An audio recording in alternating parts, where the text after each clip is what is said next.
The statistics for the Biden administration are just egregious. So about the middle of last week, you started to see the Biden administration trot out a new line of propaganda. Their new line of propaganda is that the economy is actually going swimmingly. This is because the unemployment rates are low. Well, the unemployment rates are low for a couple of reasons. One, people have a lot of money in their bank account because the government literally just helicoptered cash to people last year. They just threw money at people. And so people actually have a lot of money in their savings accounts right now. That is starting to dwindle as the unemployment benefits have run, and you're starting to see people go back into the workforce. But this has created a massive artificial shortage of labor. And because Democrats keep pushing to restructure the relationship between the individual and the government, there are a lot of people who are sort of waiting around thinking that the government is going to pick up their tabs at this point. Okay, so that is problem number one. But the government is treating that as solution because the unemployment rate is low. Also, there's a vast gap in the unemployment rate between some of the blue states and a lot of the red states. In fact, all of the states that are best on unemployment right now are red states. All of the states that are worst on unemployment are blue states. That's because the blue states continue to lock down over COVID because they've decided to panic their citizens with the promise that government would be able to solve this crisis when in fact government really cannot solve the crisis beyond making the vaccines available, which they did almost a year ago at this point, all the way back in February and March. Okay, so the Biden administration is facing down a lot of bad news. The polling data for them is really, really bad. So they started to put out this line that the economy, actually, you don't know what's going on, guys. You don't know what's going on. Secretly, the economy is really, really good. There's only one problem. The economy is not really, really good. Inflation should not be spiraling out of control this way. According to the Washington Post, prices rose at the fastest pace in nearly 40 years last month, 40 years, increasing 6.8% over the same period a year ago as inflation continues to squeeze households and businesses nationwide and complicates the political environment for Congress and the White House. That's one way of saying that Democrats are in serious trouble. According to the generic ballot, Republicans are up 10 points in the generic ballot right now. And those numbers rarely go the other way. When the party in power is already trailing in the mid-year elections, in the midterm elections, by the end of December of the year before, it almost never goes the other way. There are very few exceptions to that particular rule. 2002 is one of those rules, and that's because of September 11th. But generally, the party in power doesn't do well in the midterms, and if they're trailing, it usually gets worse for them before the election. Consumer Price Index data released Friday by the Bureau of Labor Statistics showed that prices rose 0.8% in November compared with October, with inflation spreading further throughout the economy, including to areas that had not been as affected by the coronavirus pandemic. The November data marked the largest 12-month increase since June 1982, during a period when inflation was more of a scourge on daily life than most millennials have ever known. Current inflation dynamics have been spurred by a devastating pandemic that roiled the global economy, upsetting the workforce and supply chains, et cetera, et cetera, et cetera. Okay, well, actually, if you were to measure inflation by the same sort of consumer price index that we used in 1980, the inflation year over year in the United States is not 6.8%. It's like 14%. Okay, this is devastatingly bad. And even the media have been forced to cover it. So here is, for example, ABC News' David Muir saying, we already know inflation is high. You don't need us to tell you what you're seeing already. The new report out tonight showing inflation is now near a 40-year high in this country. Consumer prices up 0.8% last month alone. Year to year, prices up now 6.8%. Americans are paying more for gas, food, clothing, and cars. Tonight, President Biden acknowledging it is squeezing many families across this country. He pointed to the pandemic, the supply issues, not just in the U.S., but around the world. But we know there are many moving parts on this. Okay. And again, it's not just David Muir. ABC's Rebecca Jarvis says this is not a bump in the road. And for all the talk about the Biden administration saying that this is merely temporary, this ain't temporary. Most economists do see these prices as more than a bump in the road. They expect inflation to persist through next spring. And remember, these supply chain issues are global, caused by the pandemic. But there are also, as you point to, labor shortages, issues of people, many Americans waiting to return to work until they see wages rise more significantly, having saved up $2 trillion throughout the course of the pandemic by not dining out, by not traveling. Expectations are now that the Federal Reserve will have to step in and hike interest rates next year in order to cool things off. So how much are the expenses up? According to CBS News' Norah O'Donnell, expenses for the typical family are up $4,000. Okay, that's not a minor bump in the road. That's not a hiccup. $4,000 is a lot of money for most people. Prices were up 6.8% in November compared to a year ago. That is the biggest increase in nearly 40 years. The cost of pretty much everything is surging: food, gas, electricity, housing, cars, and clothes. And those who received raises this year are seeing them wiped out by skyrocketing costs. Listen to this. By one estimate, expenses for a typical American family have shot up by about $4,000 in the past year. Okay, Democrats are in real trouble here because, again, all of their policies are geared toward making this worse, not better. The Democrats are trying to maintain that everything is fine, or they're trying to blame the Federal Reserve. But the reality is that their policies are the big problem. There's an article from the Washington Post yesterday. It is titled, "In Liberty County, Workers Who Quit Feel Liberated, but the Community Discovers a Powerful Downside." Oh, you mean that paying people to stay home leads to price inflation and shortages? Who could have suspected such a thing, except for anyone with a functioning prefrontal cortex?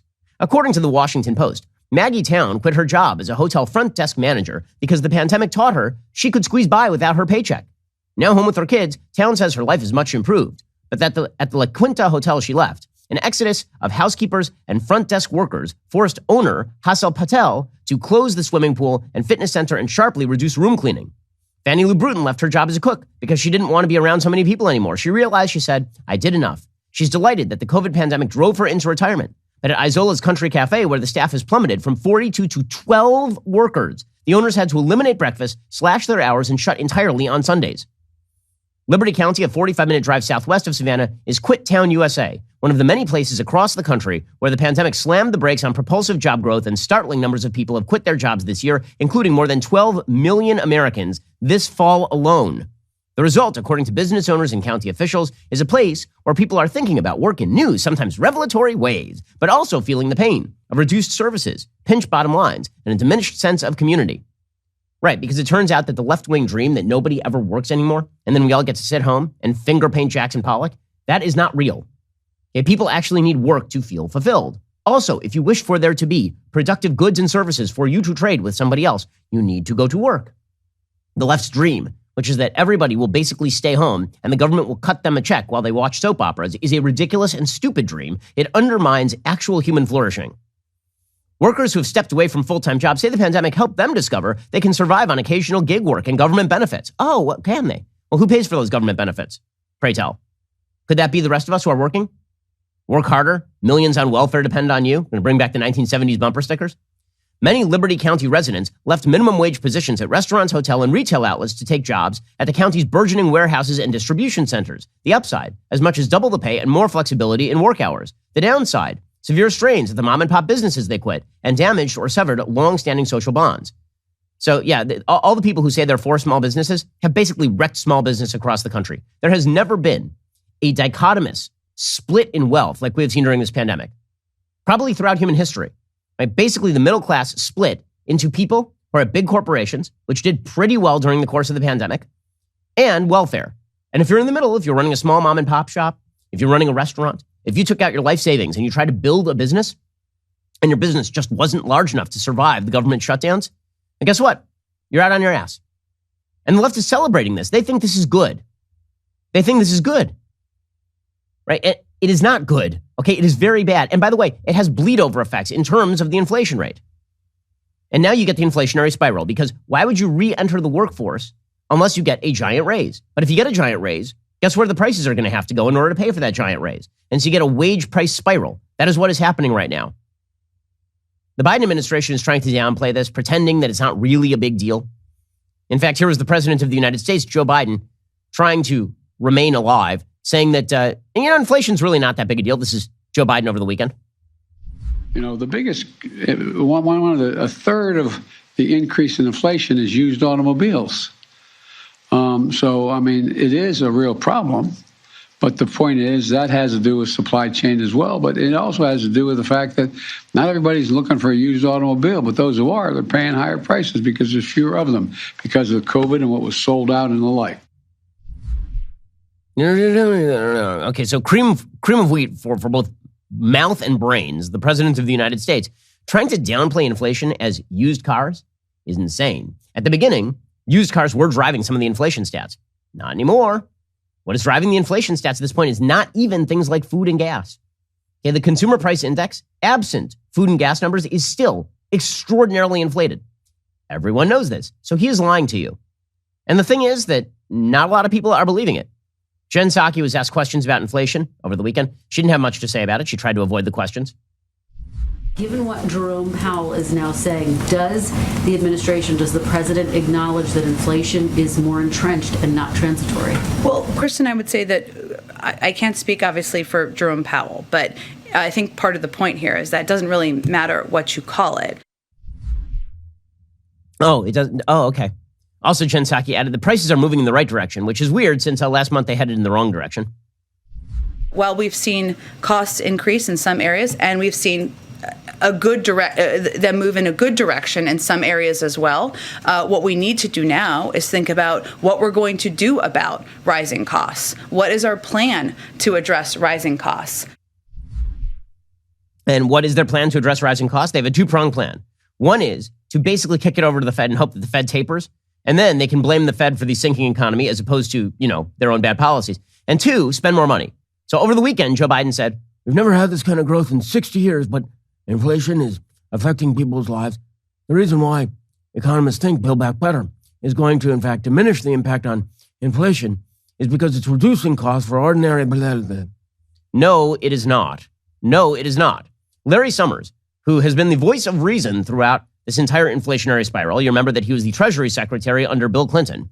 And he was saying early on, when the Biden administration was pushing a $1.9 trillion quote-unquote bailout package that was absolutely unnecessary in the aftermath of vaccine distribution, he said, we're going to hit an inflationary spiral. And everybody laughed at him because we truly have not had a major inflationary spiral in the United States for 40 years. Well, now it's back. Larry Summers was right. All y'all were wrong. And here is Larry Summers saying, yeah, if Joe Biden got his spending plans through, there would be more inflation, not less. I think the inflation rate would be slightly higher in 2022 and 2023 with the Build Back Better than it would be without the Build Back Better. I think over the longer term, there might be some effects that go the other way. But I think over the next couple of years, what economists say, ceteris paribus, other things equal, it would raise the inflation rate. Okay, he is correct. Okay, now here's the problem for the Democrats. They can't get out of this without one of two things happening. Either Joe Biden stopping the spending and allowing things to get back to normal, which they can't do because his entire agenda is reliant on the idea that he has to do something big and he has to keep pushing big things. Or the Federal Reserve has to taper and taper in really short order. And when that happens, you will see a spike in the unemployment rate. This is what happened back when Paul Volcker did this in the early 1980s. And Paul Volcker had actually been appointed to the Federal Reserve by Jimmy Carter. And he waited until the Reagan administration and he really started to raise interest rates. And when that happened, you saw a sharp spike in the unemployment rate in the United States because these two things tend to happen. When the Federal Reserve makes it more difficult to borrow money for banks start giving it out at higher interest rates. That means fewer people borrow, means less spending, and that means fewer jobs. So now that you're trapped in this cycle, it's very difficult to get out of that cycle without some form of pain. And that pain is coming. Now, presumably, Joe Biden would like to blame that pain, you would imagine, on the Federal Reserve, right? At least he can't blame himself. Oh, well, the Federal Reserve, they're independent. They're doing what they want. They're just doing what Okay, but here's the bottom line. The American people are going to hold him responsible because, again, this is his economy. None of this was necessary. It was not necessary. This is not all supply chain problems. This is a spending problem. This is a problem, by the way, that is to a certain extent bipartisan. We should not have blown $7 trillion into Americans' pockets last year. It's something we should not have done. But at least you could excuse that by saying there were no vaccines available, so we have to try and keep people away from crowded areas and whatnot. By the time the vaccines were available, they were available in January. Once that started to become widely available, February, March, there was no excuse for what Joe Biden did. How's this for a title? Ben Shapiro Show subscriber destroys like button with clicks and logic. I'd watch that. Make it happen, gang.